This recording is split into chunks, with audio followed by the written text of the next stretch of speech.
Hello दोस्तों, मैं रविंद्र कुमार सैनी स्वागत करता हूं आपका अपने यूट्यूब चैनल सूर्य किरण पाठशाला पे। दोस्तों, मैं आपको बताना चाहता हूं कि आपको 60 या 70 दिन जो भी आपके पास में बचे हुए हैं, उसके अंदर आपको किस तरीके से तैयारी करनी चाहिए ताकि आप रीट प्री 2025 को आसानी से क्वालिफाई कर ले और आप एलिजिबल हो पाए 2025 देने के लिए। मैंने पहले भी आपको कुछ वीडियोज़ में बता दिया दोस्तों कि मेरा अच्छा खासा संबंध रहा है रीट एग्ज़ाम से और रीट 2021 के अंदर मेरे 150 में से 132 नंबर आए थे, जो कि एग्ज़ाम कैंसल हो गई थी और फिर दोबारा से उस टाइम में थोड़ा क्या एक्चुअली तैयारी तो नहीं की थी, लेकिन वो जो जो सिलेबस को जिस तरीके से हमने समझा था, सारा सब कुछ स्ट्रक्चर माइंड में बैठा रखा था। फिर 2022 में दोबारा एग्ज़ाम दी हमने और दोबारा 128 मार्क्स आए 150 में से। तो जो हमने जो कुछ सीखा है वो आपके साथ शेयर कर रहा हूँ और आपको ये बताने की कोशिश कर रहा हूँ कि आप आसानी से 2 महीने में आपके 90 से ज़्यादा किस तरीके से मार्क्स आ सकते हैं और आराम से आप है ना प्री क्वालीफाई कर सकते हो दोस्तों। आपको वो जो कंपोनेंट्स हैं उनको ज़्यादा फ़ोकस करना है और अदर्स को भी देखना है। लेकिन बहुत ज़्यादा देखो आजकल है ना सफलता के लिए आपको हार्ड वर्क की ज़रूरत नहीं पड़ती है दोस्तों। हार्ड वर्क के साथ-साथ आपको चाहिए स्मार्ट वर्क। तो अगर आप में स्मार्ट वर्क करने की कैपेसिटी है तो आप आसानी से उस चीज़ जो भी बैरियर आता है लाइफ़ में उसको पार कर सकते हैं। अब देखिए दोस्तों, रीट 2025 की बात करें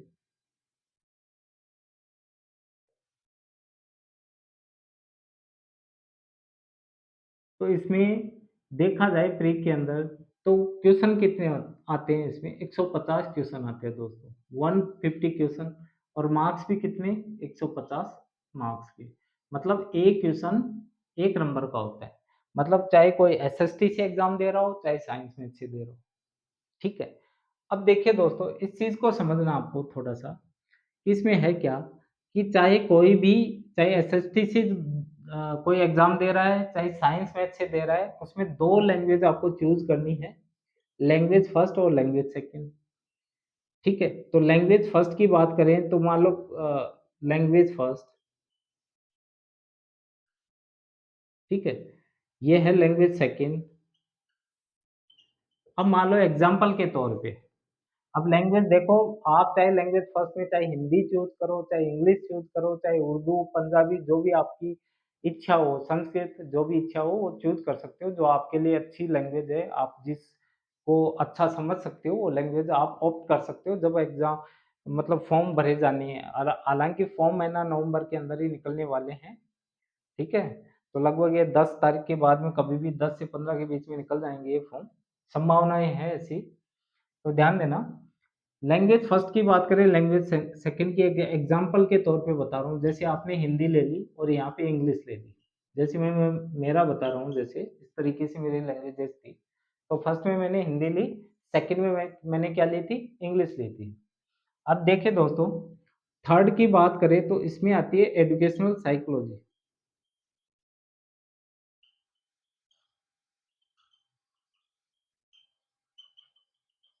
एजुकेशनल साइकोलॉजी होगी शैक्षिक मनोविज्ञान की बात करें ये हो गया। और फोर्थ पार्ट होता है वो है subject based. Subject subject based होता है। ठीक है। साइंस मैथ वालों के साइंस मैथ आएगी एसएसटी वालों की एसएसटी आ जाएगी। अब देखो प्रश्नों की बात करें तो अगर क्वेश्चनों की बात करें तो ये क्वेश्चन आते हैं आपके 30%। 30 क्वेश्चन दोस्तों इस चीज को 150 में से 30% लैंग्वेज फर्स्ट के चाहे आप हिंदी लो चाहे इंग्लिश लो चाहे संस्कृत लो 30 क्वेश्चन आएंगे इसमें। अगर सेकंड लैंग्वेज की बात करें तो इसमें क्या आएंगे 30 क्वेश्चन आएंगे आपके। बात करें एजुकेशनल साइकोलॉजी की शैक्षिक मनोविज्ञान की तो वो भी कितने आएंगे 30%। तो ये कितने हो गए 30 30 60 और 30 90। और अगर सब्जेक्ट बेस्ड की बात करें तो ये भी कितने आते हैं भाई 60%। 60% ये आते हैं। नंबर ऑफ क्वेश्चन या मार्क्स बोल दो चाहे एक एक क्वेश्चन एक नंबर का होता है ना। हाँ एक बात का ध्यान देना है इस एग्जाम के अंदर कोई नेगेटिव मार्किंग नहीं होती है नकारात्मक नेगेटिव मार्किंग मार्किंग नहीं होती है इसके अंदर। तो कोई ये प्लस पॉइंट होता है कि इसमें कोई नेगेटिव मार्किंग नहीं होती रीट प्री के अंदर। और रीट मेंस, क्योंकि माध्यमिक शिक्षा बोर्ड ये एग्जाम लेता है, और रीट मेंस की जो एग्जाम है वो करवाता है आपका आरएसएसबी बोर्ड, अधीनस्थ जो चयन बोर्ड है वो करवाता है, उसमें नेगेटिव मार्किंग होती है। तो इसमें 150%, 1% एक नंबर का 150।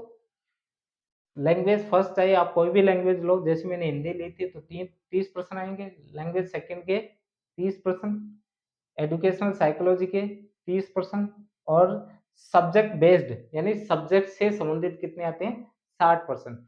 अब देखिए दोस्तों, आपको स्ट्रेटेजी जो एग्जाम की जो रणनीति है वो समझनी है यहाँ पे, कि आपको किस तरीके से क्या तैयारी करनी है। अब मैं बात करूँ यहाँ पे, लगभग ध्यान देना दोस्तों, यहाँ पे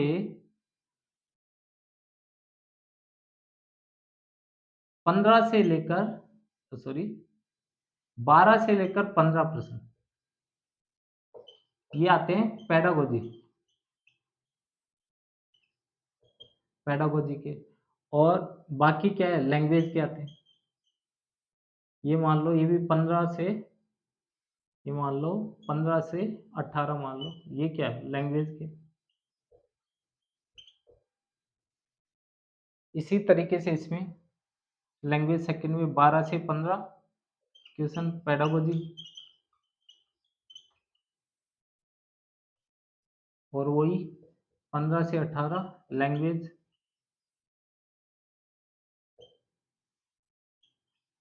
लैंग्वेज के होगी। अब बात करें साइकोलॉजी होगी। अगर सब्जेक्ट की बात करें तो सब्जेक्ट में ध्यान देना, चाहे साइंस मैथ हो चाहे एसएसटी हो, अलग अलग यहीं पे चेंज होता है। चाहे एसएसटी से एग्जाम दे रहा है, चाहे साइंस मैथ से दे रहा है, ये तीन पोर्शन तो दोनों में सेम आते हैं, चेंज होता है यहाँ पे। साइंस मैथ में साइंस मैथ का पेपर आएगा, यहाँ पे 60% अलग से, और उसमें एसएसटी में एसएसटी का आ जाता है। तो फिर भी यहाँ पे भी ध्यान देना दोस्तों, यहाँ पे क्या होता है, 20 जो क्वेश्चन होते हैं लगभग पेडागोजी, और 40 क्वेश्चन आते हैं सब्जेक्ट के। अब ध्यान देना दोस्तों, आपने पेडागोजी मतलब, पेडागोजी का मतलब समझ रहे हो ना आप, इसको बोलते हैं शिक्षा, यानी इसको बोल सकते हैं टीचिंग मेथड, यानी कि बोल सकते हैं टीचिंग साइंस, टीचिंग साइकोलॉजी बोल सकते हैं, टीचिंग साइंस बोल सकते हैं, शिक्षा नीति बोल सकते हैं। ठीक है, एक तरीके से पेडागोजी क्या है, शिक्षण शास्त्र है। पेडागोजी का मतलब क्या होता है, शिक्षण शास्त्र बोलते हैं हिंदी में। तो पेडागोजी का मतलब शिक्षण शास्त्र, यानी कि शिक्षण शास्त्र में क्या होता है कि भाई ये जो सब्जेक्ट है किस तरीके से पढ़ाई जाती है, इस सब्जेक्ट को पढ़ाने में कौन कौन से ऐड काम में लिए जाते हैं, किस प्रकार के टेक्निक्स काम में लिए जाती हैं, ठीक है, किस प्रकार के अप्रोचेज काम में लिए जाते हैं, किस प्रकार के मेथड्स काम में लिए जाते हैं, वो पेडागोजी के अंदर आपको पूछे जाते हैं। वो सभी सब्जेक्ट के अंदर होता है, चाहे साइंस मैथ का तो साइंस मैथ का हो गया, एसएसटी का तो एसएसटी का हो गया, ठीक है, लैंग्वेज में तो लैंग्वेज का हो गया, इस तरीके से। तो ध्यान देना, यहाँ पे आप समझो, अगर शिक्षण शास्त्र की बात करें पेडागोजी की,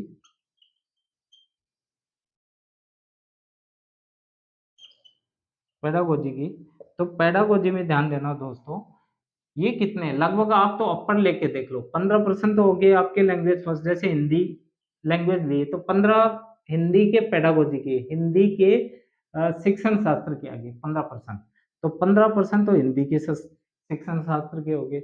अगर मैंने लैंग्वेज सेकंड इंग्लिश ले ली मान लो, तो इंग्लिश में 15% ये हो गए इसके, इंग्लिश के शिक्षण शास्त्र के हो गए, तो 15 15 30 हो गए।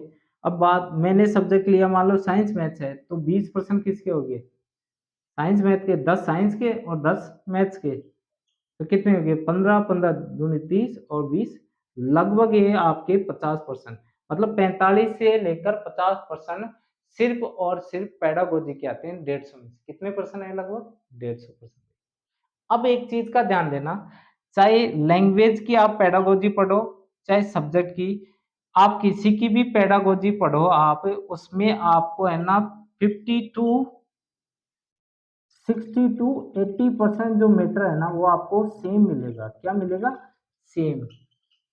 लगभग आपको क्या है सेम मिलेगा 60 से या 60 से 70 मान लो 60 से 70% जो मैटर है वो चाहे आप हिंदी की पढ़ो, चाहे इंग्लिश की पढ़ो, चाहे किसी की पढ़ो, आपको जो मैटर है, जिसका जो निकले वो लगभग 60 से 70% के आपके लगभग सेम सा पड़ता है। तो आपने अगर गंभीरता से मान लो हिंदी की पेडागोजी पढ़ ली, तो आपको लगभग ये वाला भी क्लियर होगा, आप इंग्लिश की पढ़ ली और इंग्लिश की पढ़ ली तो आपके लगभग ये वाला भी क्लियर हो गया, आपके सब्जेक्ट वाला भी। तो इस तरीके से आपने एक पढ़ा तो उसका सीधा इफ़ेक्ट तीनों पे होगा। तो आपने अच्छे तरीके से पेडागोजी पढ़ ली, तो आपका मतलब ये मान लो आपके 45 से 50% लगभग आपके क्लियर हो गए। तो आप लगभग ये मान लो आप 40% करने के योग्य हो गए आप। 40% आप करने के योग्य हो गए। लगभग आप 50 में से पीके पेडागोजी के आप 40% कर सकते हो। 40 या 35% मान लो 35 से 40 ये अलग-अलग है। लेकिन 40 कर सकता है इंसान जो इस तरीके से पढ़े तो 40% आप आराम से कर सकते हो। अब बात करते हैं एडुकेशन साइकोलॉजी की। तो शिक्षा जो मनोविज्ञान की बात करें तो 30% आते हैं तो आपको इसको समझना है और रोज़ाना का एक-एक टॉपिक पढ़ना है और टॉपिक कैसे पढ़ना है? देखो अब आप बुक पूछोगे हिंदी की, इंग्लिश की, इस पर फलाना-ढिमका ये चीज़ें, तो बुक का वो टाइम नहीं है अभी क्योंकि आपके पास नवंबर है और दिसंबर का टाइम है, ना ही पेड कोर्स का समय है आपके पास। क्योंकि आपके पास नवंबर बचा है, दिसंबर बचा है, ना कोई पेड कोर्स का है, आप झूठे पेड कोर्स में पढ़ोगे इधर-उधर और कुछ बुक्स लेके आओगे, नई चीज़ें हैं, तो आप ऐसा करना, ना तो बुक्स का टाइम है, ना और कुछ। मैं आपको तरीका बताऊँगा क्या करना है, आपको एक सिलेबस लेना है कंप्लीट क्या रीड प्री का और आपको जो टॉपिक नहीं आ रहा चाहे लैंग्वेज उसको यूट्यूब पे डालना है और सर्च करना है और उसका कोई अच्छा सा वीडियो देख के समझना है और उसके संबंधित आपको एमसीक्यूज़ सॉल्व करने हैं। बस इतना सा काम करना है और सारा जल्दी-जल्दी आपको क्या करना है एमसीक्यूज़ करके वो टॉपिक को क्लियर करना है और अंततः आपको क्या करना है, सारे सिलेबस को जल्दी-जल्दी निकाल लेना है। और यही आराम से आपका अच्छे से 100 नंबर से ज़्यादा मार्क्स आपके आ सकते हैं इस तरीके से। बाकी आप अलग-अलग प्रकार की किताबें पढ़ोगे, तो वो समराइज़ करने में ही बहुत समय लग जाएगा। अब देखिए दोस्तों, पेडागोजी मैंने बता दी, ये भी आपको ऑनलाइन यूट्यूब पे पढ़ना है और ये इंग्लिश का पूरा पेडागोजी का जो है कंप्लीट इंग्लिश की मैं बात करता हूँ, इंग्लिश का संपूर्ण पेडागोजी मैं करवाऊँगा आपको। दिसंबर में 15 दिसंबर तक आपका कंप्लीट पेडागोजी हो जाएगा, साथ में इंग्लिश का कंप्लीट कोर्स हो जाएगा। इसका कंप्लीट मैं इसी सूर्य किरण पाठशाला यूट्यूब चैनल पर आपको कंप्लीट कोर्स करवा दूँगा, ठीक है? अब बात करते हैं एजुकेशन साइकोलॉजी के तो ये 30% आते हैं, तो 30% यहाँ पे आ रहे हैं आपके तो एजुकेशन साइकोलॉजी में मैं करवा रहा हूँ। तो इसमें मान लो अगर साइकोलॉजी की बात करें तो साइकोलॉजी में आप आराम से 20 से 22% कर सकते हो। ईपी लिख दिया मैंने एजुकेशनल साइकोलॉजी। यहाँ पढ़ के भी मेरे चैनल पे हालाँकि ज़्यादा कर सकते हो मोर देन 25 बट मैंने मिनिमम लिया है क्राइटेरिया फिर भी कोई कोई दिक्कत नहीं है। एजुकेशनल साइकोलॉजी में भी आपकी अच्छी खासी स्कोरिंग हो जाएगी। अब देखिए दोस्तों, अब सब्जेक्ट बेस्ड की बात करें तो हाँ, सब्जेक्ट की अब सिर्फ़ जो रिमेनिंग बच गया उसकी बात करते हैं। अब रिमेनिंग क्या बच गया? ये वाला पोर्शन। एक तो देखो ये रिमेनिंग जो शेष बच गया क्या-क्या आपको करना है, ये बच गया और ये बच गया। अब देखिए दोस्तों शेष कितना बचा?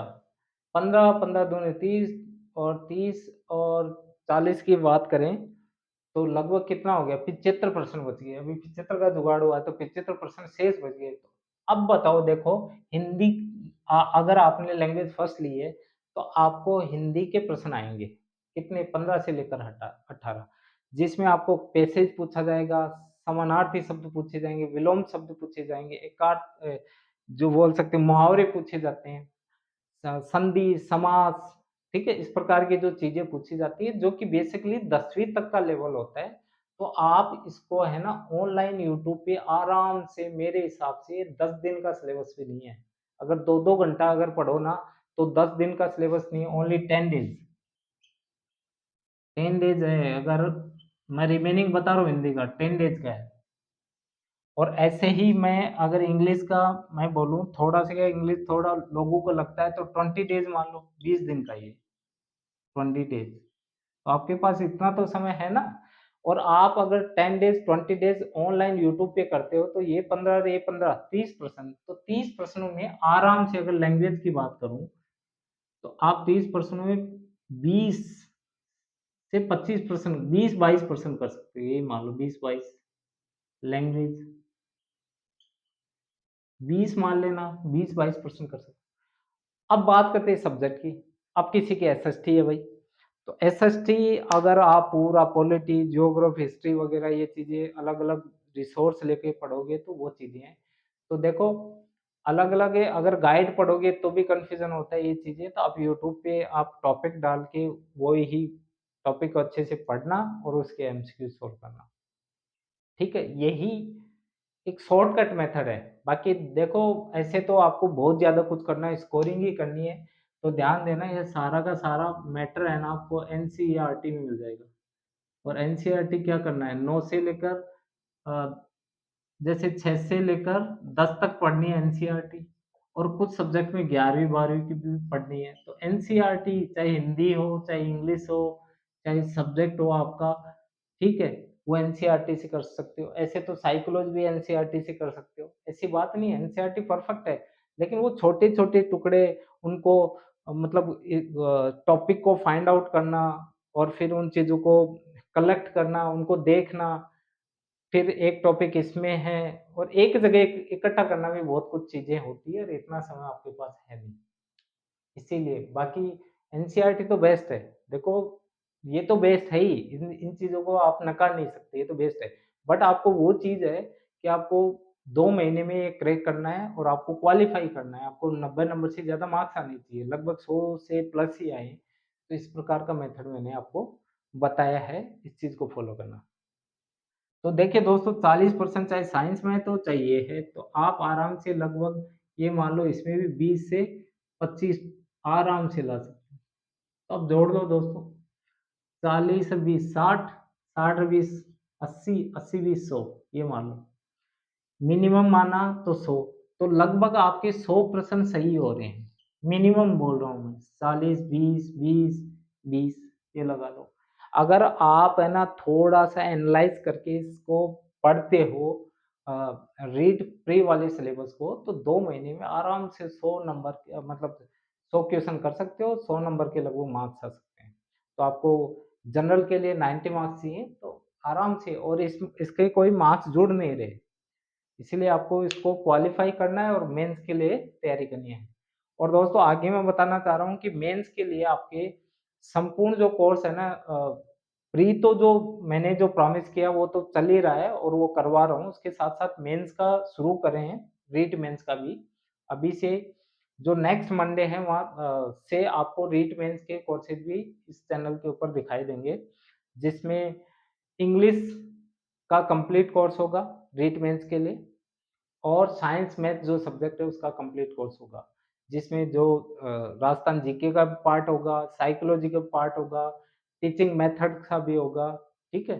सारा का सारा जो पार्ट है इंग्लिश का होगा और साइंस मैथ्स का होगा, तो ये सारी चीज़ें आपको इस चैनल के ऊपर मिल जाएँगी। तो दोस्तों, मैं आशा करता हूँ आप लोगों को समझ में आ गया होगा। अब कुछ लोगों को कुछ चीज़ें समझ में नहीं आती हैं, तो एक बार वापस वीडियो को रिपीट करके ज़रूर देख लीजिएगा कि हाँ, ठीक है, मैंने अगर थंबनेल में डाल दिया कि भाई 2 महीने में करना है, तो कैसे करेंगे? तो कर सकता है कोई भी इंसान, 2 महीना नहीं है, आपके पास लगभग 70 दिन है, तो करने वाला 40 दिन में भी कर सकता है, तो इतना हार्ड नहीं है ये चीज़ें।